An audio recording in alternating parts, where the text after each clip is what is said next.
os desafios e oportunidades na indústria de biocombustíveis. Você sempre tem aquelas pessoas que conseguem se desenvolver e crescer junto com a companhia, né, e ocupar cadeiras maiores dentro das suas áreas ou até abraçarem novas áreas. Tem aquelas que infelizmente não conseguem se esticar o suficiente, não acompanham. Então a habilidade de identificar isso, substituir por pessoas que vão ter a banda larga suficiente para levar para o próximo patamar é um desafio constante. A agricultura naturalmente sempre foi sobre fazer mais com menos. Então a busca natural do agricultor é como é que ele busca eficiência, como é que ele faz mais usando menos recursos. Então nesse aspecto a agricultura naturalmente ela busca o caminho da sustentabilidade, né? Então o que a gente faz na verdade é potencializar ao mesmo tempo a produção de energia integrada à produção de alimentos. Então não é um ou outro, ou um competindo com o outro, mas é um mais o outro e os dois se potencializando para ser mais produtivo na mesma unidade diária. Quando você é empreendedor, você está com 100%, você está all-in em muitas coisas, você sabe que nos momentos de crise, as decisões que você toma pode implicar ou em te tirar completamente do jogo, a consequência você sente real time na pele ali. Então você acaba criando, de alguma maneira, casca grossa, assim, para nesse momento pensar, né, dar um passo atrás. Esse podcast é um oferecimento da BMW, líder em mobilidade premium. Esse é o podcast Lugar de Potência. Lições de carreira e liderança com o maior headhunter do Brasil. Afinal, tem 1,94 m. Vambora? Hoje eu recebo um visionário no mundo do agronegócio e um pioneiro na indústria de biocombustíveis no Brasil. Sua carreira teve um início promissor no Citibank, onde adquiriu experiência em finanças, mas foi seu espírito empreendedor que o guiou para além dos caminhos tradicionais. Em uma mudança audaciosa, ele deixou ali a segurança de uma carreira no mercado financeiro para mergulhar no setor de bioenergia, onde fundou e atualmente lidera a FS, uma das principais empresas brasileiras de produção de etanol. Sob sua liderança, a empresa se tornou um modelo de inovação e sustentabilidade, impactando significativamente o mercado de energias renováveis no Brasil. Mas o que não está escrito no currículo dele é que com esse perfil discreto e sereno, ele é conhecido por sua abordagem humana na gestão, valorizando a cultura organizacional e o desenvolvimento dos seus colaboradores. Rafael Abud, é uma honra te receber aqui no Lugar de Potência. Obrigado, Baza. Obrigado por me receber, pelo convite. É um prazer estar aqui batendo esse papo contigo. Muito bom. E Rafa, começando do início aqui, como eu gosto de dizer, você vem de uma família de empreendedores ou executivos do agronegócio aí, terceira geração no agro, como que é isso? Na verdade é justamente o contrário, acho que a parte dos empreendedores é verdade, né? Minha família vem de uma história de empreendedores, começando pelo meu avô é nascido na Europa, na Romênia, meus dois avós, e são, na verdade, fugitivos de guerra, né? Família judaica, imigraram para cá em 1956, então saíram da Romênia, foram primeiro para Israel e de Israel vieram para o Brasil, se correspondiam com amigos que tinham chegado aqui mais cedo e falaram, vamos arriscar tudo aí e foram audaciosos aí de virem para o Brasil em 1956 e de lá começaram a empreender aqui no Brasil, né? Então empreenderam aí no setor de moda, né? Especialmente na área de confecção, moda feminina. Basicamente minha avó costurava roupas, vestidos e meu avô vendia de porta em porta e isso foi se tornando aí um negócio ao longo dos anos maior. Então sempre foi uma inspiração muito grande para mim, assim, essa veia empreendedora dos meus avós e aí os filhos na segunda geração deram sequência. E aí quando você olha essa história, que fatores dessa história você acredita que formaram o profissional que você é hoje? Olha, eu acho, assim, o meu avô realmente foi minha grande inspiração, assim, como modelo de homem de família, como modelo de profissional, de empreendedor. Então acho que essa coisa de tomar risco, da audácia, da coragem, né, de tentar fazer as coisas acontecer, da determinação de perseguir de verdade um objetivo, apesar das várias frustrações que são impostas no caminho, e observar assim o sucesso que ele teve com esse tipo de comportamento foi uma inspiração muito grande para mim, assim. Então sempre observei ele como modelo, assim. Mas aí dentro dessa dinâmica, olhando toda essa história empreendedora, como que daí vai a tua escolha do curso de graduação? Eram várias opções, como é que você estava? Isso é interessante, assim, eu por algum motivo tinha na cabeça que eu queria ser engenheiro e trabalhar no mercado financeiro, não pela engenharia, mas parece que na época tinha muito disso, né? O pessoal se formava em engenharia de produção e aí as mesas, as tesourarias dos bancos, etc., gostavam de contratar os engenheiros que sabiam fazer conta, né? Vinham equipados para isso, e eu tinha um pouco dessa vontade de trabalhar no mercado financeiro. Então eu fui primeiro fazer engenharia na Mauá, onde eu fiquei 6 meses e decidi que engenharia não era para mim. Mudei meu curso para administração, onde eu achei que eu pudesse ter uma visão mais completa e mais aberta assim de como pensar e entender os negócios, né? Mas acabei indo estagiar no mercado financeiro, né? Então não foi meu primeiro estágio, mas foi essa parte do plano estava seguindo. Eu estava seguindo. A engenharia desviou um pouquinho no caminho, mas eu fui então fazer um estágio que eu passei lá no Citibank na época. Eu lembro que era um processo de estágio bastante concorrido, era uma escola muito bacana, para mim foi um aprendizado bem importante, e eu comecei a estagiar lá no Citi. Depois de algum tempo, mais ou menos 1 ano e meio, 1 ano na verdade, 1 ano e meio que eu estava estagiando, que eu comecei a ficar com coceira aí para empreender, para fazer alguma coisa própria aí, e decidi sair do banco. Então, mas teve algum estalo assim, ou foi um processo gradativo? Como é que isso foi se formando na tua cabeça? Porque teoricamente você olhava para o lado, possivelmente teus amigos olhando para o que você tinha conquistado, que era conseguir entrar no Citi, você estava ali encaminhado. Eu acho que assim, inspirado até por essa história do meu avô que eu contei brevemente, desde muito cedo eu queria fazer alguma coisa para mim ou por mim, no sentido de empreender. Então é até engraçado, porque eu buscava vender qualquer coisa quando eu era criança, ou fazer alguma coisa que eu pudesse prestar um serviço para alguém e cobrar por aquilo. E foi interessante que na 7ª, 8ª série, assim, a gente juntou um grupo de 4 amigos, eu e mais 3, e a gente começou a dar festas e cobrar ingresso para as festas, era até no salão de festas do meu prédio e tal, e começou a se tornar uma coisa até relevante. A gente começou a faturar um dinheirinho com isso, a gente montava os equipamentos, a gente mesmo tocava lá as músicas, eram os DJs das festas, e a gente começou a prestar esse serviço para pais que queriam dar festas para os filhos, e de fato tinha até um nome, tinha um cartãozinho, chamava RLBB Produções, e a gente começou a vender os serviços aí de produção de festa já desde muito cedo, e a gente ganhou um dinheiro com isso e tal, foi legal.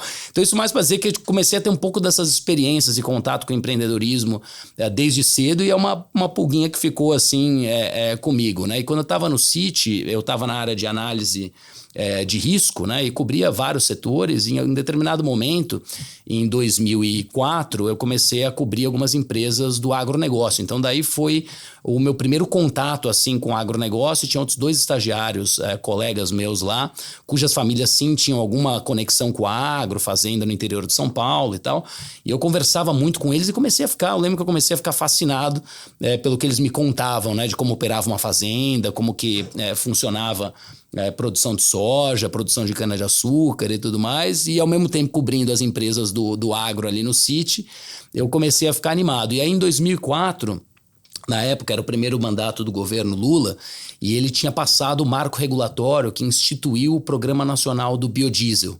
Então obrigava a misturar 2% de biodiesel em todo diesel comercializado no Brasil. E aí eu falei, poxa, acho que eu vou tentar fazer alguma coisa nesse setor, né? E daí eu decidi sair do Citi para começar a desenvolver projetos nessa área, que era um mercado novo que estava se formando no Brasil. Puxa, você sai do banco, você não tinha tido nenhum contato do ponto de vista técnico, você tinha uma visão que o mercado era promissor.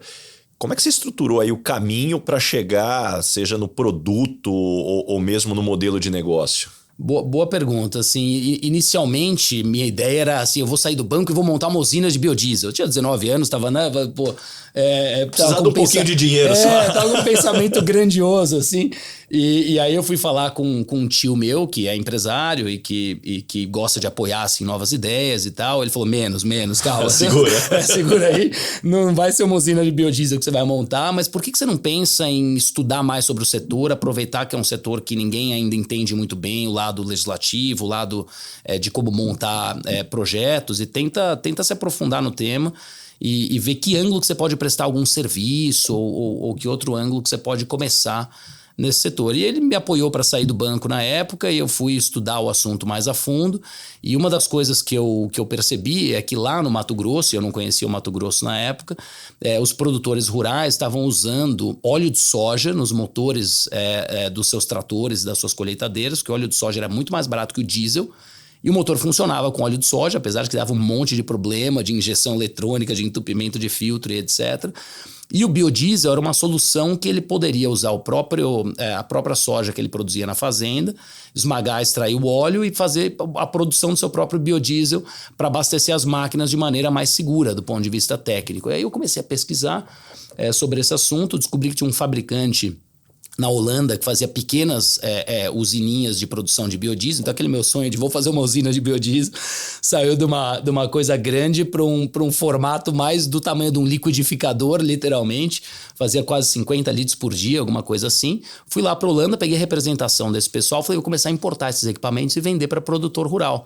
E aí fomos lá para o Mato Grosso. Peguei na verdade, convidei um outro estagiário comigo na época do City para ser meu sócio. Falei, vamos junto empreender nesse negócio, que era um deles que tinha a família vinculada ao agro. E aí montamos o primeiro negócio assim, era a importação dessas maquininhas para vender para produtor rural, produzir o próprio combustível. E teve algum momento, talvez eureka, que você sentiu que você estava realmente preparado para buscar voos maiores? Olha, acho que para ser bem sincero, não, tá? Mas eu acho que assim, sempre foi uma coisa muito dia após dia, step by step. Tentando empreender em várias frentes. Esse foi um primeiro negócio que depois de um tempo a gente acabou mudando, um negócio que não deu mais certo. A gente tentou outros negócios na área de renováveis e por 10 anos foi isso. Foi muita gente na cara e na coragem, se virando, fazendo absolutamente tudo, com pouco recurso, mas com muita vontade, determinação, ideias diferentes.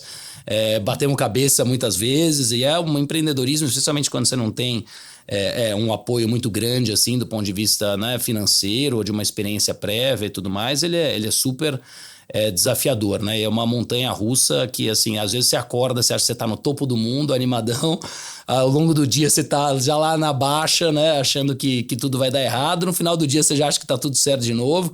Então é uma montanha russa assim, de emoções e lidar com frustração, mas um aprendizado enorme. Quando você faz absolutamente tudo com as próprias mãos, né, você acaba se aprofundando e tendo um conhecimento, acelerando o teu conhecimento e tua experiência de uma maneira espetacular, diferente de quando você está numa companhia onde tua experiência é um pouco mais compartimentalizada, né? Você vai lá, você está trabalhando num setor, você tem visibilidade daquilo naquele momento.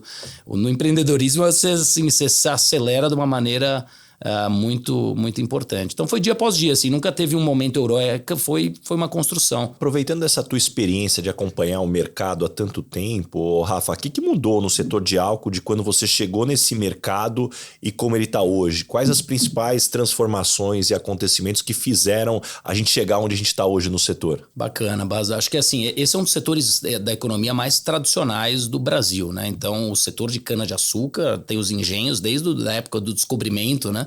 1500 aí, e que ao longo dos séculos foi evoluindo e cerca de quase 100 anos atrás que o etanol começou a ter um papel, né, além do açúcar. Antes sempre o açúcar, né? Sempre foi o açúcar, mas desde 1920 que na verdade começou a se utilizar já etanol para determinadas aplicações como combustível e realmente acelerou a partir do programa Pro Álcool ali em 1970. Então é um setor super relevante do Brasil que tem, né, uma relação muito importante com a identidade empresarial e histórica do Brasil, mas que nesses últimos anos vem sofrendo uma transformação importante com a nova entrada desse modelo do etanol de milho, né? Então, nós fomos pela FS os pioneiros nesse setor a produzir exclusivamente a partir do milho. Tinha outros empreendedores na época, especialmente no Mato Grosso, já usando o milho pontualmente, né, entre safra da cana e tudo mais. Mas nós viemos com esse modelo de produzir exclusivamente a partir do milho, com tecnologia de ponta, grande escala. E esse foi um momento, acho que, de virada importante para esse setor de etanol do Brasil, né? E não faz muito tempo. A gente começou a operar nossa primeira planta em 2017. Então vai fazer 7 anos, basicamente, que o setor se estabeleceu no Brasil. E vocês foram os primeiros? Os primeiros a fazer exclusivamente a partir do milho em grande escala, sim. Tinham outras usinas no Mato Grosso, que eram usinas de cana, e que estavam usando o milho, né, entre safra ou como complemento de produção nas suas usinas já há algum tempo.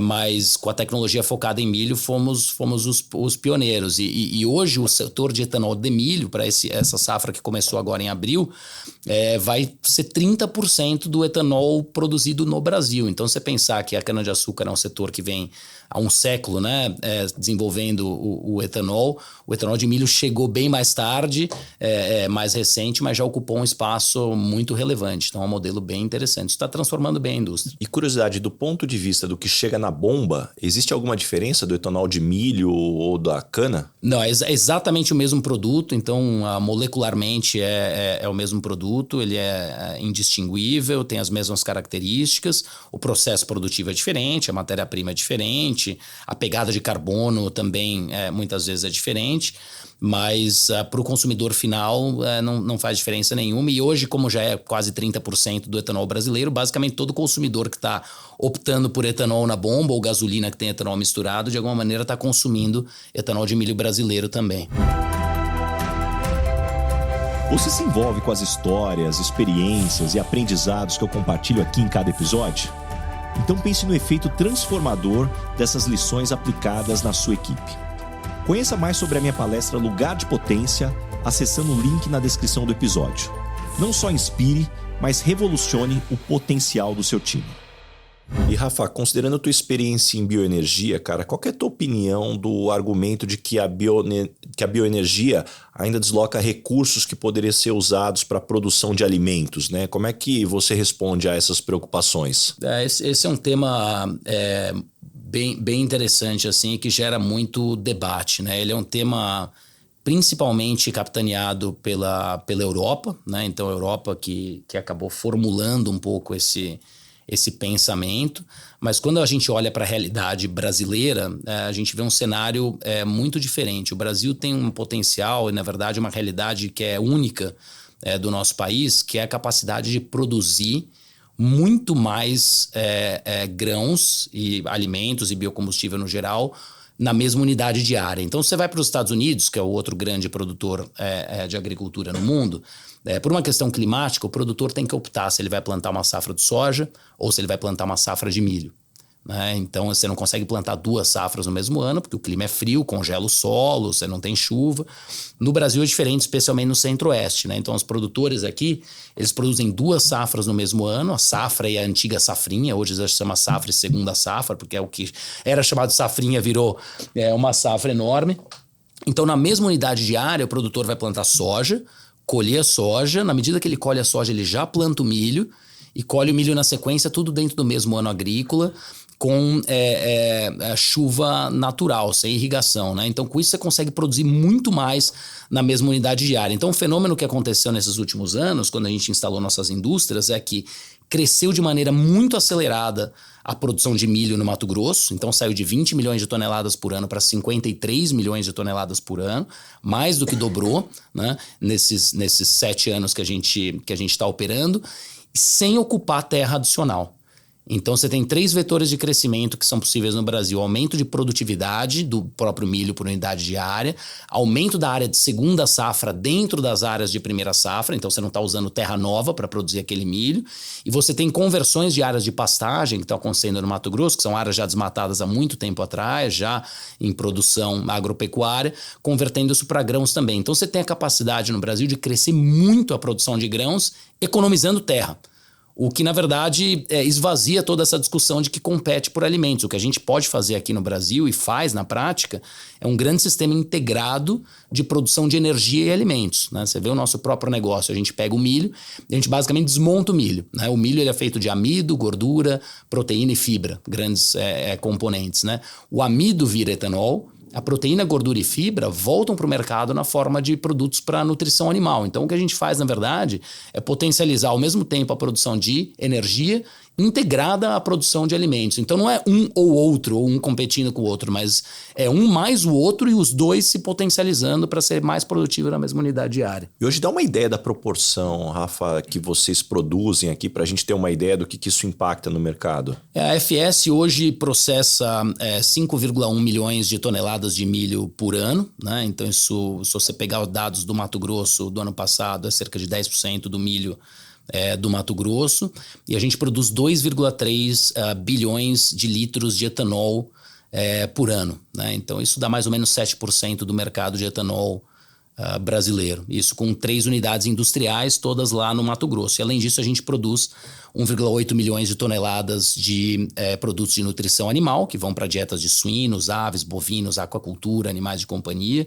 Produzimos óleo de milho também e energia elétrica a partir de biomassa renovável, que a gente usa para operar as nossas plantas, vapor e energia, mas a gente exporta também eletricidade para a rede. E dentro do que a gente está conversando, talvez até numa visão mais ampla, na tua opinião, qual que é o maior risco que o agronegócio enfrenta atualmente que talvez não está sendo adequadamente abordado? Boa pergunta, Bas. Eu acho que assim, a agricultura naturalmente sempre foi sobre fazer mais com menos. Então a busca natural do agricultor é como é que ele busca eficiência, como é que ele faz mais usando menos recursos, porque isso vai trazer o melhor resultado econômico, o melhor resultado de gestão da propriedade dele, né? Eu acho que então nesse aspecto a agricultura naturalmente ela busca o caminho da sustentabilidade, né? Eu acho que o desafio para a agricultura brasileira é comunicar isso adequadamente e também tentar derrubar um pouco essas várias barreiras que foram criadas por outros mercados fora que visam, de alguma maneira, colocar a agricultura no papel de vilão e não de solução para a descarbonização, para a alimentação do mundo, né? Então esse tem sido recorrentemente o desafio da agricultura brasileira. A gente tem a faca e o queijo na mão, a gente tem todos os recursos naturais, a gente tem a capacidade de adotar tecnologia, a gente tem a capacidade de ganhar muita produtividade e escala sem competir com terras para outros usos, né? Mas é uma dificuldade enorme de se apresentar como uma solução que carrega junto toda essa bagagem de sustentabilidade que é natural para a agricultura brasileira, né? E acho que isso passa por, obviamente, a gente ter um rigor muito maior como país, como governo, como setor com relação a desmatamento ilegal, com relação a práticas que, na verdade, não são condizentes com a agricultura moderna, e passa também por a gente, de fato, conseguir comunicar tudo isso mais adequadamente. E aí, trazendo dentro desses desafios o recorte específico para a indústria de biocombustíveis, essa é uma indústria altamente influenciada por políticas governamentais. Como é lidar com essas políticas que, hora ou outra, influenciam drasticamente aí, seja em como você vai lidar da precificação, investimento, o desafio do dia a dia? Esse é um tema desafiador mesmo, né? Que, de fato, é um setor muito impactado por decisões regulatórias, né? E todo mundo conhece, está na mesa aí do jantar de todos os brasileiros a polêmica de preço de combustível, né? Se a Petrobras faz preço internacional, não faz, se deveria subir ou baixar o preço. E a gente passou por alguns governos e, independente se é direita, esquerda, centro e etc., é uma polêmica em todos os governos, é um tema sensível em todos os governos de como tratar essa questão de precificação de biocombustíveis, e cada um adota as suas estratégias de acordo com o sabor político, e obviamente o setor fica um pouco sujeito a essas oscilações. E o Brasil, a gente fala isso de vários setores, ou ouve falar de vários setores, dificilmente tem um plano de longo prazo que, né, supera os 4 em 4 anos das eleições. E não é diferente no setor de energia. Então, para a gente se planejar para o longo prazo, é sempre um pouco mais complicado. Mas como empresários no setor, a gente acaba aprendendo a ter o jogo de cintura necessário para navegar isso. Mas o que eu tenho visto é que está ressurgindo aqui uma oportunidade bem grandiosa assim, para biocombustíveis no mundo, né? Em algum momento, consideraram que os biocombustíveis eram uma solução de transição, né? Uma transição para um futuro que fosse 100% eletrificado, por exemplo, né? Ou para outros combustíveis que viriam a substituir os fósseis. E eu acho que a realidade está demonstrando que os biocombustíveis vão ter um papel mais longevo e mais significativo no mundo como um todo. Então, não só o governo brasileiro tem sinalizado muito nessa direção, no sentido de aumentar a mistura de etanol, aumentar a mistura de biodiesel, colocar um plano de longo prazo para esses combustíveis na legislação, mas vários outros países têm feito isso também. Então, a Índia adotando mistura, programa de misturas e o veículo Flex. outros países do Sudeste Asiático crescendo nos seus mandatos de mistura, países até do Oriente Médio, tradicionalmente petroleiros também crescendo em misturas, a própria Europa com algumas restrições, mas crescendo em misturas, o Caribe, outros países da América do Sul, a Ásia, e agora outros setores adotando biocombustível como parte da solução, né? O setor aéreo é um que vai adotar de maneira bastante relevante, né, o biocombustível de aviação, e o setor marítimo também está se preparando para a adoção de biocombustível. Então eu estou vendo o futuro com uma forma muito positiva aqui de ampliar o papel dos biocombustíveis no mundo, apesar dos governos e acho que até com o apoio de muitos deles. E dentro dessa dinâmica, Rafa, sem deixar escapar, você acabou mencionando sobre esse aumento de interesse de veículos elétricos. Como é que você vê essa dinâmica ainda desse papel relevante aí dentro desse novo mundo? Eu acho que a eletrificação é uma realidade, né? Sem sombra de dúvida. Eu acho que ela é parte da solução, mas ela não é a solução definitiva, única e exclusiva, né? Porque você tem vários aspectos aí para serem considerados. Além dos desafios, obviamente, da solução tecnológica em si, da infraestrutura de abastecimento, de autonomia, de custo de reposição das baterias, das emissões todas no ciclo completo de produção de um veículo desse tipo, você tem outros desafios também regulatórios e desafios até do gosto popular do consumidor, né? Então, uma das coisas que a gente observou aí nos últimos anos é que aqueles que tinham propensão a adquirir veículos elétricos o fizeram rapidamente na medida que você teve lançamentos de veículos elétricos e tal, e agora as vendas deram uma boa estagnada, né, por vários motivos, parte porque você já ocupou aquele público que tinha essa predisposição ou interesse nesse tipo de solução, e outros têm interesse ainda no motor a combustão, por razões particulares. Então, acho que no final você teve um movimento liderado por alguns países da Europa e alguns estados americanos de ter legislações muito agressivas para forçar uma eletrificação mais rápida.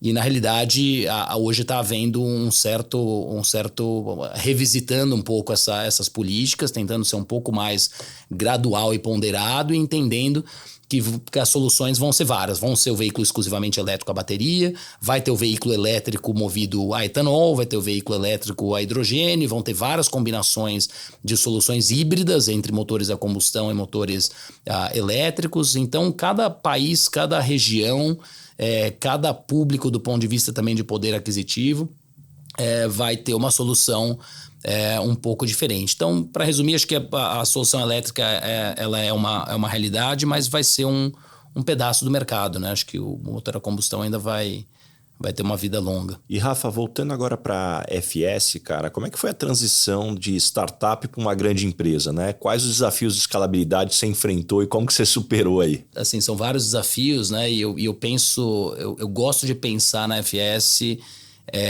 ainda com muitas características de startup. Então, uma das coisas que a gente mantém é tentar manter essa veia empreendedora, né?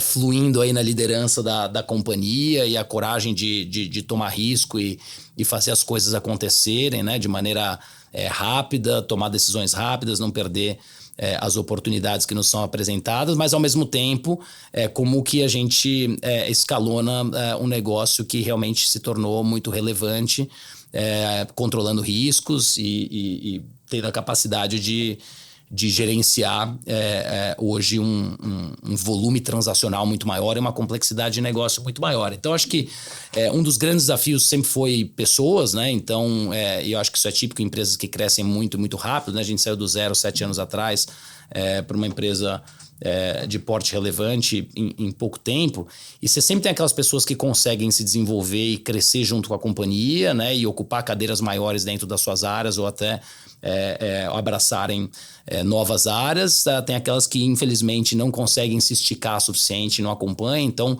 a habilidade de identificar isso, substituir por pessoas que vão ter a banda larga suficiente para levar para o próximo patamar é um desafio constante, né? Então como é que você mantém um time que tem capacidade de continuar levando a companhia adiante. Normalmente, quando você está muito focado em crescimento, expansões, projetos, construções, etc., você não está tão focado em controles, processos rigorosos, etc. Você precisa fazer acontecer. Então, a gente também está num momento aí nesse último ano de como é que a gente olha para os nossos processos, ganha eficiência, ganha controles, consegue gerar informações de qualidade tempestivas para tomar decisões melhores e especialmente escalonar todo esse lado transacional sem sobrecarregar as pessoas e aí usando muita tecnologia, sistema, automação para poder permitir que a gente passe para a nossa próxima etapa de crescimento. Eu acho que é isso, são processos, sistemas, pessoas e é um desafio grande. E ao longo desse processo, Rafa, quais os principais aprendizados sobre captação de recursos e atração de investidores ou sócios estratégicos? Nossa história, Baza, começou com a captação de um fundo lá nos Estados Unidos pela Summit, que é o nosso principal acionista. E essa foi a única captação de recursos que a gente fez para colocar capital, para colocar equity na companhia. Isso foi em 2014, 2015. E a tese era: o Brasil é o país do etanol, né? Tem um mercado muito maduro, muito bem desenvolvido. O consumidor tem a opção na bomba de abastecer 100% de etanol no veículo flex ou gasolina que contém 27% de etanol misturada nela. O Mato Grosso está adotando muita tecnologia agronômica muito rápido.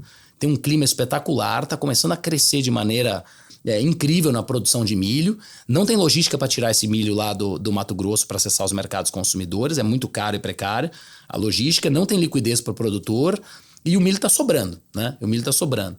Então tem uma oportunidade aqui de agregar valor para esse milho, transformá-lo em produtos de valor agregado, etanol, nutrição animal, energia, e poder transportar produtos de maior valor agregado para os mercados consumidores do mercado maduro no Brasil de maneira muito competitiva. Então essa foi um pouco a visão lá atrás e que convenceu os investidores a participarem desse processo. De lá para cá a companhia cresceu basicamente com geração de caixa próprio e endividamento, mas aí a gente passou nesse processo de amadurecer, de vender o nosso modelo e a nossa tese para o mercado financeiro como um todo, né? Então, os nossos investidores de dívida, né? Seja do nosso os bonds no mercado internacional, ou os nossos parceiros aqui de mercado de capitais locais ou mercado bancário, foi um processo muito longo também de convencimento, de entender esse novo modelo, né? De provar esse novo modelo ao longo de vários ciclos e mostrar que era uma solução também bastante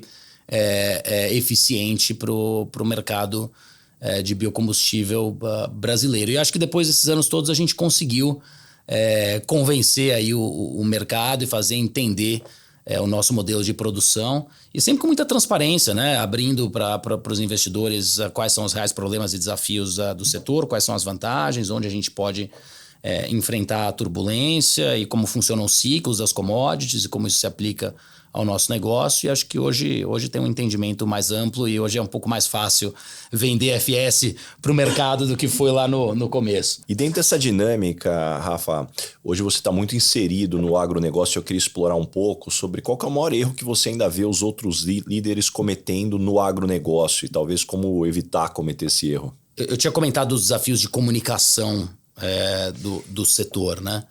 Eu acho que o Brasil tem a tendência, ou o agronegócio brasileiro no geral, e aí manifestado pelas suas várias lideranças, não só empresariais, mas também das entidades que representam o setor e de experts que representam o setor.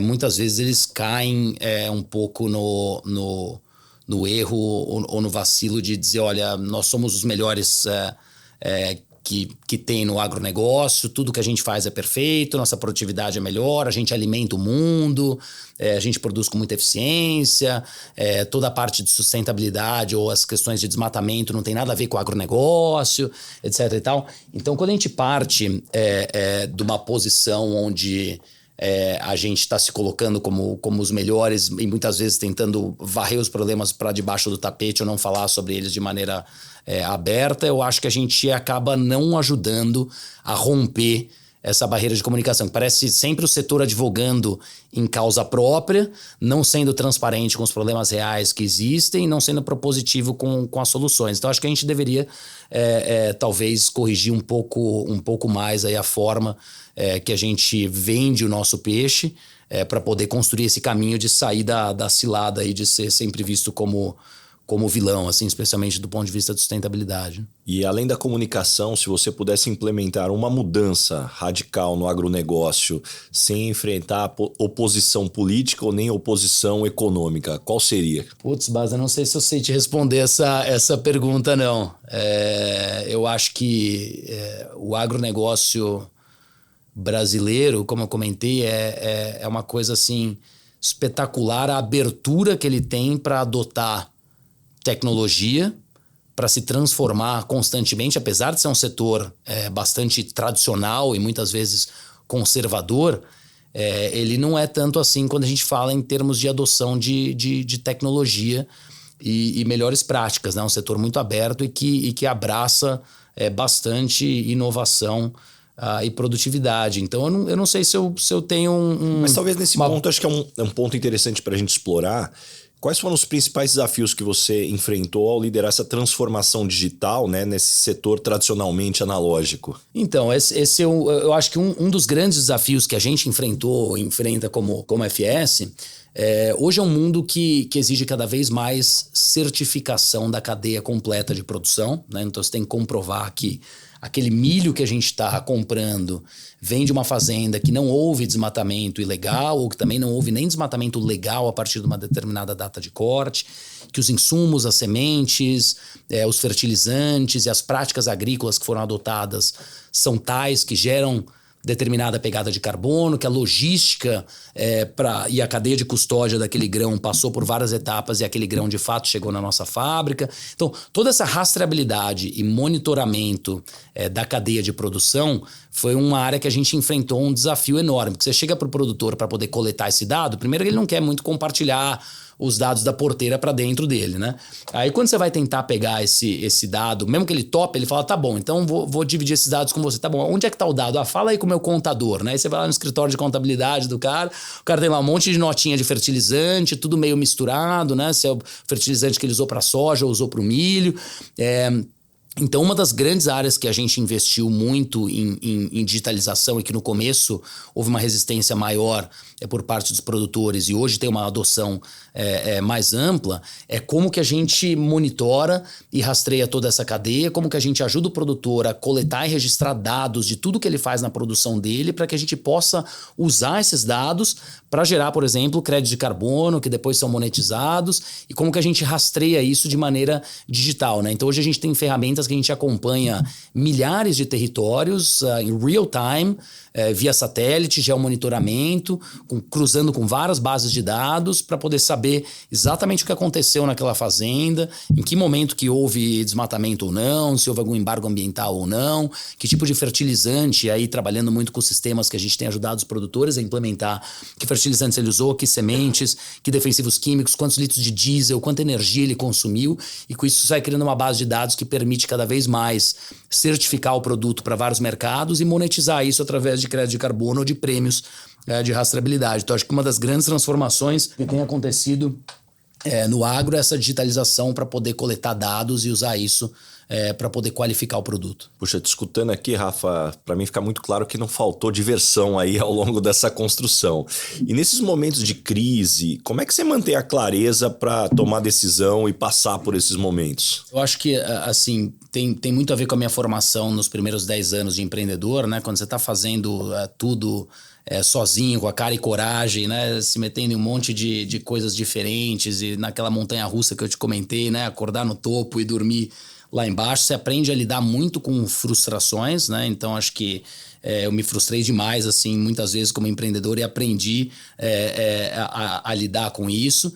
E também você acaba se colocando em situações, né, muito desafiadoras ou muitas vezes autoimpostas ou pela situação do negócio e do momento e aprende a tomar decisões sob pressão e muitas vezes como você está com tudo em jogo, né? Quando você é empreendedor, você está com 100%, você está all-in em muitas coisas, você sabe que nos momentos de crise as decisões que você toma pode implicar ou em te tirar completamente do jogo, a consequência você sente real time na pele ali. Então você acaba criando, de alguma maneira, casca grossa, assim, para nesse momento pensar, né, dar um passo atrás, entender que aquela crise ou aquele desafio é uma questão situacional e que você tem que pensar bem, e que nenhuma decisão aí necessariamente vai ter um impacto, né, permanente. Sempre há tempo também de corrigir o curso e voltar atrás e redirecionar. Como é que você lida com a solidão que é estar no topo da organização? Essa é uma boa pergunta também. Acho que uma até pelo menos mais recentemente, uma das grandes ferramentas, até um grupo que nós fazemos parte aí juntos, né, no IPO. Então esse tem sido para mim um ambiente bastante bom para compartilhar ideias, dividir situações difíceis que você não consegue dividir ou com os colegas de trabalho ou com família, com relação ao aspecto profissional. Então tem sido um lugar onde você tem pares na mesma situação. Então é um ambiente muito, muito bom. No começo, quando eu não tinha essa ferramenta aí, era um desafio grande, porque você acaba internalizando muitos problemas, sofrendo sozinho com esses problemas, sofrendo aí também com o impacto das tuas decisões, sem ter certeza, né, se você está fazendo o certo ou não. E isso acaba gerando um peso grande, assim, né? Um fardo da posição, mas como você falou, eu sempre fiz isso também com muita diversão, assim. Então tem esse aspecto da solidão, mas tem uma gratificação muito grande de estar, né, liderando projetos super bacanas e poder influenciar um número grande de pessoas e de negócios. E como é que tua voz interna fala com você? É uma voz que te dá porrada, te acelera, te acalma? Como que ela funciona? Depende um pouco do momento, mas sempre foi uma voz que me empurrou a ser muito determinado, assim, obstinado e buscar fazer as coisas acontecer e não desistir. Então, uma voz de empurrar para frente, se joga e vai, se tropeçar, levanta e segue o jogo, né? Então acho que é uma voz assim de empurrar para frente. E dentro dessa dinâmica aqui, Rafa, como é que você vê a relação entre sucesso profissional e felicidade pessoal? Você acha que um pode existir sem o outro? Acho difícil, mas acho que os dois são elementos muito importantes para você ser uma pessoa integral, né? Então, assim, o apoio da minha família nessa trajetória, da minha esposa nesses anos todos que eu tive construindo o negócio e tudo mais, foi absolutamente fundamental para o meu sucesso profissional. O meu sucesso profissional me retroalimentou para ser uma pessoa melhor também em casa, né, com a família e com os filhos, e acho que todos nós estamos sempre buscando esse equilíbrio. É uma arte complicada, né? Às vezes você está melhor numa esfera, às vezes melhor na outra, mas é importante estar sempre cuidando dos dois, porque eu acho que eles se complementam de maneira muito, muito importante. E como que o conceito de sucesso mudou, evoluiu ao longo do tempo para você? Voltando ao começo da nossa conversa, né, o meu modelo de sucesso foi meu avô, né? Assim, como empreendedor, como homem de família e etc. E de alguma maneira, consciente ou muitas vezes inconscientemente, eu acabei trilhando caminhos parecidos ou medindo o meu sucesso de forma parecida, né? Eu acho que quando você é mais jovem, você tem um pouco mais aquela vontade de... o sucesso chegar lá mais rápido, né? Ou chegar em determinado patamar profissional e financeiro numa velocidade maior. Mas ao longo do tempo você vai percebendo que assim, quando você chega num determinado patamar, você chegou, mas e aí, né? Você tá então qual que é o próximo passo? Qual que é o próximo passo? E acho que o que eu fui aprendendo é muito mais em perceber ou realizar o sucesso na jornada como um todo do que a cada degrau que eu vou atingindo como um marcador de sucesso, entendeu? Para mim, o marcador de sucesso acaba sendo como que eu consigo perceber ele no dia a dia, se eu tô feliz a maioria dos meus dias trabalhando, se eu tô animado com projetos novos que eu me sinto, né, engajado e onde eu posso fazer uma contribuição, se eu tô retribuindo e ajudando, né, de alguma maneira a desenvolver as pessoas. Então você vai vendo que o sucesso você vai percebendo mais no dia a dia do que no começo o sucesso é quando eu chegar aqui, né? Mais a jornada do que o ponto de chegada. Eu achei interessante também o que você falou sobre o sucesso financeiro. Isso me lembrou de uma conversa que eu tive com um grande amigo e ele falando sobre o que é você lidar com o sucesso financeiro. Que chega um determinado momento da vida, você, ainda que ganhe muito dinheiro, você não vai jantar 3 vezes por dia, né? Puxa, você vai conseguir ter acesso possivelmente ao mesmo que um bilionário teria do ponto de vista de qualidade de vida. Agora, o risco que você tem, esse amigo me falando, é começar a criar patologias. Então, o que é patologia? É você querer ter o melhor relógio, o melhor carro, a melhor casa da praia, o avião. E isso é um jogo sem fim.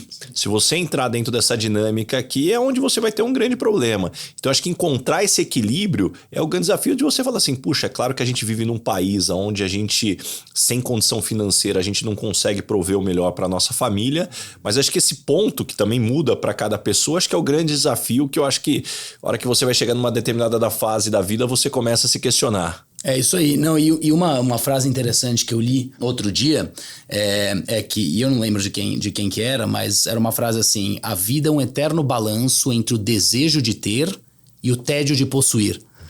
Então, no final é isso. Às vezes você cai nessa rota de preciso ter aquilo, ou quero ter aquilo, desejo muito. Aí quando você vai e realiza aquilo, ou você tem, aí você percebe que a satisfação não é aquilo que você ansiou durante o processo, né? E você acaba controlando melhor, assim, ou regulando para baixo um pouco esse desejo de ter, quando você percebe que ao possuir é até meio entediante, assim, né? Então, no final das contas, é mais o dia a dia, as relações com as pessoas e as pequenas alegrias aí que é o que alimentam. Esse podcast tem um oferecimento de Michael Page, líder em recrutamento e seleção de executivos no Brasil e América Latina. E Rafa, chegamos agora no momento Headhunter.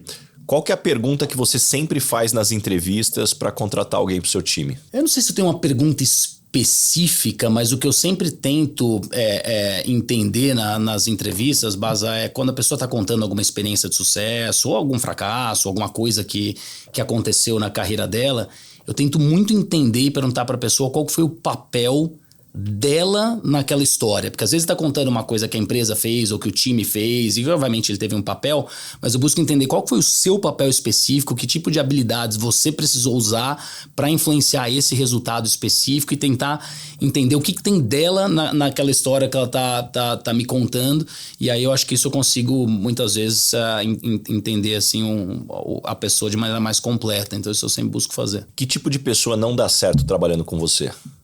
Olha, principalmente quem é muito high maintenance, eu dou muita autonomia pro meu time, então se o profissional for um pouco carente, eu acho que ele vai ter um pouquinho mais de dificuldade. Então eu dou muita autonomia. Para trabalhar bem comigo, tem que lidar bem com essa situação de autonomia. Eu cobro que a pessoa seja muito propositiva, traga ideias, soluções, etc, por conta própria, que ela me provoque mais, obviamente que eu faço as minhas provocações, mas se estão voltando a cada 5 minutos para, de alguma maneira, pedir alguma orientação, é uma situação mais complicada, assim. E quando as pessoas não gostam de você, normalmente qual é o motivo? Eu acho que às vezes, nem sempre, mas às vezes eu acabo postergando alguma conversa importante, dependendo do momento e tal, e às vezes eu... Sabe quando você não tem a percepção de que aquele tema é muito relevante, precisa ser tratado naquele momento? Às vezes eu dou uma vacilada com isso. Eu sei que as pessoas nesse momento falam, pô, e aí, né? Ficou sentindo falta de... Tô esperando essa conversa e ela não vem. Mas não é tenho trabalhado nisso, mas não é tão recorrente, mas eu acho que é isso. Muito bom. E o que você gostaria de perguntar pro Baza Headhunter? Olha, Baza, eu acho que assim, eu tenho visto muito se falar, e até algumas entrevistas que a gente ouve suas aqui e tal. O pessoal tem falado muito da nova geração de profissionais e tem falado muito da nova geração de profissionais no sentido de que são mais imediatistas ou são mais, talvez, menos casca grossa, né? Um pouco mais sensíveis assim, a situações, né? Lidam menos com frustração e etc. Então eu vejo muito mais o lado da crítica, mas a pergunta que eu tinha para você, assim, você que lida no dia a dia com a antiga e com a nova geração, o que você acha que a nova geração de executivos tem de mais relevante para ensinar pros antigos? Porque eu vejo muito o lado da crítica, mas o que eles estão trazendo de bom, assim, na tua opinião, que pode ser um ensinamento treinamento importante para quem já está no mercado há mais tempo. Puxa, ótima pergunta e eu acho que essa discussão ela tem que trazer os dois prismas, porque ao longo do tempo, depois os cabelos brancos nos mostram que dificilmente algo traz somente o desafio, sempre traz oportunidades. Então eu diria que o primeiro elemento tem a ver com a questão da colaboração. É muito difícil quando você é criado num ambiente que você foi treinado e era esperado de você que você não opinasse, aquela questão de, puxa, missão dada é missão cumprida, mas no sentido de que, puxa, você faz e não pergunta. Eu acho que no mundo que a gente vive hoje, você não dá espaço para essa colaboração, para crítica, é você desperdiçar muitos cérebros, né? Eu costumo dizer que você como líder, à medida que você não escuta ninguém, é uma certeza que você está pilotando um avião sem nem uso de nenhum painel, só olhando pela janela e usando da tua experiência. Então, acho que esse é o primeiro ponto de você ter certeza que você está usando o cérebro, e essa nova geração, ela não aceita ou não espera que não se tenha esse papel. Acho que esse é o primeiro. O segundo, tem uma questão que muitas vezes se fala dessa geração, que é uma geração que ainda falta resiliência, a geração mimimi, que, puxa, reclama de tudo ou desiste antes da hora. E talvez, em algumas situações, pode ter casos como esse. Agora, por outro lado, os estudos que eu venho acompanhando é que essa geração, ela historicamente tem menos casos de burnout do que a nossa, porque eles sabem parar antes. Se está parando muito antes do que deveria, acho que é um questionamento, mas talvez a nossa não foi ensinado ou não é esperado que a gente pare. E aí com isso a gente normalmente só descobre algo muito grave depois que já está enfrentando problemas. Então eu acho que isso para mim é uma lição. E eu acho que o terceiro é o mundo do jeito que ele é. Conflito de geração existe desde que o mundo é mundo. A gente pega os escritos lá dos gregos que já falavam sobre conflito de geração. A provocação que eu sempre coloco existem dois grupos no mercado de trabalho. Os provocadores e os provocados. Então, se hoje a gente se sente provocado, a única certeza que eu tenho é que a idade chegou, porque a gente já foi provocador lá no passado. Então, faz parte da dinâmica. Não, muito bom. Obrigado, Bazan. Bacana. E chegamos agora no momento, Dona Ângela. Complete a frase. Eu sou esquisito por quê? Putz, se você perguntar pra minha esposa, ela vai ter uma lista aqui que vai ocupar um podcast. Suelen, a próxima você vem aqui. Um podcast inteiro. Mas eu acho que eu sou, talvez, um pouco introspectivo socialmente. Muitas vezes pode parecer meio esquisito nesse sentido. E eu tenho uns rituais também em base. Então, os meus rituais certamente estaria no topo da lista da sua aqui. Eu tenho uns rituaizinhos antes de dormir, uns rituais ao acordar. Agora você levantou a bola. Muito detalhe. Mas coisas que eu faço assim, não... ritual pra dormir, de relaxamento, pra dormir bem ou não? Não, só assim, um pouco... Não isso, é mais mania mesmo, tá? É mais assim, sequência das coisas, um pouco de toque, assim, sabe? A sequência que eu faço as coisas, escovar o dente, etc. Tem tudo uma ordem específica, assim. Então, acho que isso é meio estranho, assim. Cara, tô refletindo aqui, eu acho que eu tenho isso daí também, cara. Porque eu tenho a minha sequência de escovar o dente, aí você deixa as coisas em determinado lugar, aí vai pra você fica incomodado quando se alguma coisa saiu daquela sequência, você fica... Eu acho que eu tenho um pouco disso.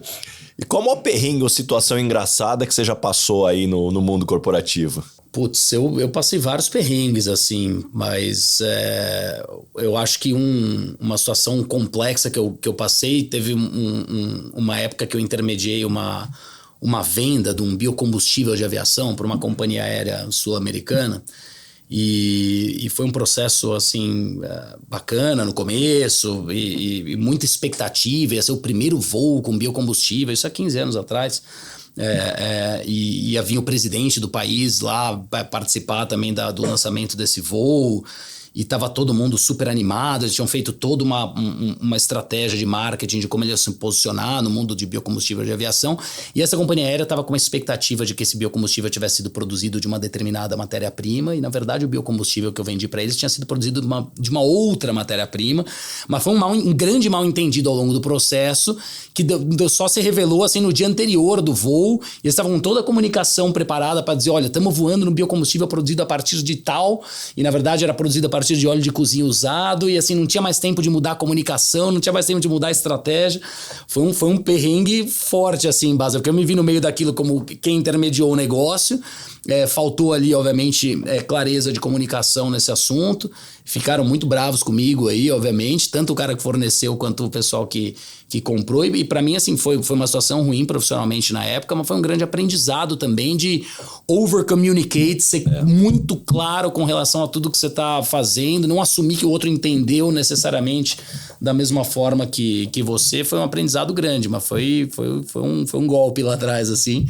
Uma situação ruim. Cara, você sabe que isso é algo que a gente fala muito na imersão de gestão de pessoas que eu tenho com o Bernardinho e com o Vabo, que é melhor over-communicate do que under-communicate, né? Na dúvida, peca pelo excesso. Muitas vezes a gente fica preocupado, mas já falamos, não, mas isso daqui já tá batido. Não, todo mundo já entendeu, não vou ser chato, vou ser repetitivo. Na dúvida, peca pelo excesso. Eu acho também. Você vai evitar uma série de mal-entendidos e situações difíceis, assim, na raiz. E caminhando agora pro final, o nome desse podcast é Lugar de Potência. Qual que é o teu lugar de potência? Que tipo de situação e ambiente pode jogar que você brilha? Olha, Bas, eu sempre me vi como um construtor, assim. Eu gosto de construir coisa, de me envolver em projetos novos, de começar empreendendo em alguma coisa nova, mesmo dentro de uma empresa consolidada como a nossa, né? Novas ideias de negócio, novos segmentos, inovação, novos projetos na área logística, na área comercial. Então, acho que a área onde eu contribuo mais é provocando nesse sentido, ajudando a construir nesse sentido, colaborando em mobilizar as pessoas, em alinhar a capacidade de execução, e eu me alimento muito dessas coisas novas. Quando eu vejo que eu estou muito tempo um pouco na mesmice, ou numa rotina muito igual, eu começo a ficar meio incomodado. Não é o lugar que eu me dou melhor, não. Me conta uma verdade que as pessoas não costumam dizer e, na sua opinião, é fundamental para se ter sucesso. Eu não sei se as pessoas não costumam dizer tanto, mas eu acho que assim, você precisa engolir alguns sapos assim, ao longo da trajetória, você precisa criar casca grossa, você precisa aprender a lidar com a frustração, e você precisa ser muito, muito resiliente, porque o caminho pro sucesso, e às vezes o sucesso é o próprio caminho, como a gente vinha falando agora, ele é cheio disso, né? Então é importante você aprender a lidar com isso e criar um pouquinho de casca grossa e marchar para frente.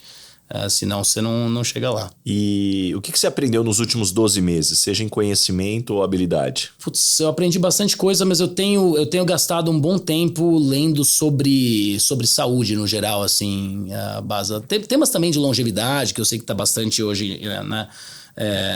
Em pauta, mas não só sobre longevidade, mas coisas do dia a dia, assim, como é que você pode melhorar a saúde de maneira mais ampla, né? Seja com estilo de vida, dieta, exercícios, um monte de coisa. Então eu tenho me aprofundado bastante nesse tema de saúde aí nesses últimos 12 meses. Puxa, esse é um tema que eu me interesso muito, então eu vou te perguntar, o que você implementou de mudança, o que entrou no teu radar mais forte que antes de mergulhar no tema não estava ali tão claro na tua cabeça? Olha, eu sempre fiz exercício físico e tal, às vezes mais, menos. Eu tentei nesses últimos tempos manter uma disciplina e regularidade maiores, né? Eu implementei algumas coisas de dieta, principalmente tirando alimentos mais inflamatórios, assim, que acaba sendo a causa de muitas doenças crônicas. Então, eliminar assim, coisas mais inflamatórias. O que são os principais alimentos inflamatórios? Açúcar, né? Açúcar refinado, tudo que é alimento... Sal, farinha. Tudo que é muito processado, né? Tudo que é ultraprocessado e que é menos apresentado na sua forma natural, acaba sendo bem mais... Tem um amigo médico que ele brinca que a gente evitar tudo que é pó branco, né? Farinha, açúcar, sal, cocaína. Exatamente. Eu já tá falando isso aqui. Minha piada que ele sempre faz aqui nessa dinâmica. É isso.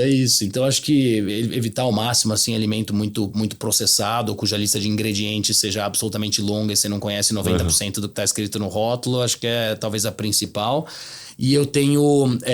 isso é uma prática que eu tinha há uns 10 anos atrás, que eu fiz por uns 2 anos e depois parei, mas que eu retomei, que tem me ajudado muito, que é a meditação, né? Então, eu tenho feito meditação regularmente 2 vezes por dia, ao acordar 20 minutos e depois final de tarde ou à noite, aí varia um pouquinho. Você faz com um aplicativo? Você tem alguma técnica? Não, a técnica é meditação transcendental, que chama, uma técnica desenvolvida aí por um indiano, um desses gurus aí há anos atrás, e é uma técnica mesmo. Você vai lá, você faz um curso, né? Eu fiz esse curso 10 anos atrás, e é uma prática que me ajudou muito lá atrás. Depois eu acabei abandonando por questões do dia a dia, e nos últimos 12 meses eu voltei a resgatar, e tem me ajudado bastante. E deixa algumas dicas de fontes de conhecimento. Como é que você se mantém informado e se desenvolve? Eu sempre fui muito curioso, assim, né? Sempre fui mais para a linha do autodidata do que para a linha da educação formal. Eu não sou um grande cliente consumidor de cursos de formação, etc e tal. Eu acho que basicamente eu fiz a faculdade e foi isso. De resto, como eu tenho uma curiosidade muito grande, então um bate-papo aqui com você, surge algum tema que me despertou curiosidade, via de regra surge. Hoje mesmo eu já vou pesquisar sobre esse tema, eu vou lá ou no Google, vou ler alguma coisa, ou ver algum livro que tem a ver com esse tema, e aí eu já dou uma lida no próprio dia sobre o assunto, que normalmente puxa outros assuntos correlatos, e vai aumentando assim um pouco o meu repertório. Então eu tô sempre pesquisando e procurando ler, seja artigos, livros, notícias sobre temas que me despertam interesse, e uma coisa vai puxando a outra e me mantém informado dessa maneira. E eu gosto muito de presencialmente conhecer as coisas, né? Então eu, desde lá, quando fui empreender lá, saindo do sítio, 19 anos, que eu fui passar 45 dias rodando o Brasil, Mato Grosso, de carro e etc. Até você hoje, assim... Você carro e foi rodar 45 dias para conhecer. Vendendo lá as maquininhas de biodiesel, conhecendo um monte de cidade, sentando, conversando com o produtor. Eu acho que uma das principais fontes assim, de conhecimento é conversar com o máximo possível de pessoas diferentes, em ambientes diferentes. E muitas vezes, para quem mora em São Paulo, passa a vida aqui, tem a tendência de achar que o mundo é essa nossa bolha aqui, mas você vai para fora do Brasil, assim, a riqueza de conhecimento que você tem de simplesmente pisar fora, sentar, conversar com alguém, é uma perspectiva que te abre a cabeça de maneira enorme. Então eu recomendo viajar, visitar e conversar. Eu acho que é o que eu costumo dizer, nada substitui o cheiro do asfalto, Verdade. O cheiro do campo, no seu Verdade. caso. Tem uns casos, o cheiro do campo. É muito bom. E Rafa, me indica 3 pessoas bacanas para eu convidar para esse podcast e ter uma conversa como essa. Bom, a gente estava falando um pouquinho antes, né? Acho que você já entrevistou uma boa parte aí da minha turma lá do fórum e tal. Eu tinha algumas pessoas para indicar dali, mas vou fazer talvez um merchan de outros amigos de vida aqui, né? Eu recomendaria o Pedro Lani, um dos fundadores da Flash. Acho que a gente já conversou sobre a Flash outro dia no almoço. Tem uma história bacana aí de empreendedorismo nesse mundo aí dos benefícios, né? E tem um mundo aí que você participa também, benefícios flexíveis e tal. Tem um outro amigo meu que é o Beni. O Beni é um empreendedor aí Beni Goldenberg, empreendedor na área de restaurantes e tal. Então é fundador ali da Laguapa, Empanadas.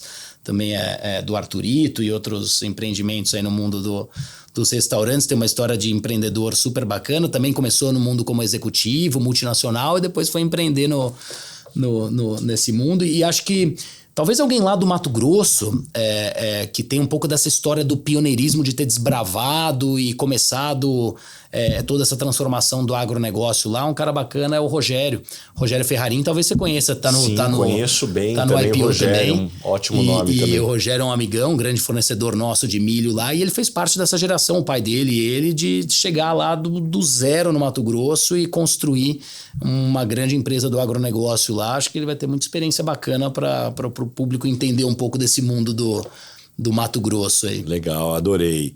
E uma pergunta que eu faço para todo mundo que passa por aqui: o que é felicidade para você? Essa é a pergunta, né, Baza? Eu acho que para mim tem sido fazer um esforço consciente de me alegrar e de valorizar, na verdade, os pequenos momentos ou as coisas simples, né? Seja uma interação com meu filho, uma interação com a minha esposa, uma oportunidade de viajar, um almoço bacana, um encontro com a família ou com os amigos, e fazer um esforço consciente de valorizar e me agarrar a esses momentos positivos, porque acho que eles geram uma positividade grande, e na contramão disso, fazer um esforço ainda maior, consciente, de não alimentar negatividade, de não ficar remoendo coisa que não foi muito bacana, assim, de realmente criar um repelente contra... Porque as coisas vão acontecer, coisas negativas vão acontecer, você vai ter experiências ruins, você vai ter momentos, né, de coisas chatas aí, mas tentar jogar eles fora e valorizar as pequenas alegrias aí, eu acho que você vai construindo a felicidade. Demais. Ó, Rafa, antes de ir embora, tem um presente aqui pra você, um óculos da Náutica. Opa! A Marchon, do nosso grande amigo Marcelo Kitsuda, que tá sempre Marcelão. aqui, ó, no podcast. Eles fizeram aí uma análise aqui, falou, manda esse daí pro Rafa aqui que ele vai gostar. Aí é a cara gostei dele. mesmo, tá bonito. Obrigado, Marcelo, grande amigo aí. Obrigado pelo presente aí, Baza. E aqui, pra gente fechar, Rafa, como é que as pessoas te encontram? Que projetos que vem pela frente? Olha, eu sou bastante acessível, ainda que eu muitas vezes não consigo keep track aí de todas as mensagens e coisas aí que vêm. Então eu sou meio dinossaurico nas redes sociais aí, mas eu nunca participei, assim, uso muito pouco. LinkedIn eu uso um pouco, no WhatsApp às vezes eu levo 1 ou 2 dias aí para responder, mas no geral eu respondo, sou acessível e eu acho que assim, quando eu olho para trás a gente fez muita coisa, assim, você perguntou o que vem pela frente, né? Acho que a gente fez muita coisa como companhia e transformando aí esse setor. E às vezes eu me belisco para ver se é verdade e ver se a gente, como é que a gente fez tanto em tão pouco tempo. Mas olho para frente, eu vejo um mundo ainda maior de possibilidades, né? Eu te comentei que acho que o biocombustível vai passar a ter um protagonismo ainda maior no mundo aí nos próximos anos. E eu tô vendo que o Brasil vai ter um protagonismo dentro desse protagonismo global dos biocombustíveis. E acho que a gente vai ter muita coisa bacana para desenvolver aqui pela FS nesse sentido. Então tô animado. Que demais, Rafa. Puxa, muito obrigado mesmo por abrir tua agenda. Faz tempo que a gente estava tentando marcar aqui. Que bom que deu certo. Eu tenho certeza que todo mundo que nos escutou até aqui saiu com páginas e páginas de anotações, muitos insights, muitas lições. E, aliás, quem escutou até aqui já aproveita para compartilhar esse episódio com todos os amigos aí, os grupos de WhatsApp aqui, que tem muito conhecimento bacana. Valeu mesmo, Rafa. Muito obrigado. Obrigado, Baza. Foi um prazer. Adorei participar aí. Valeu.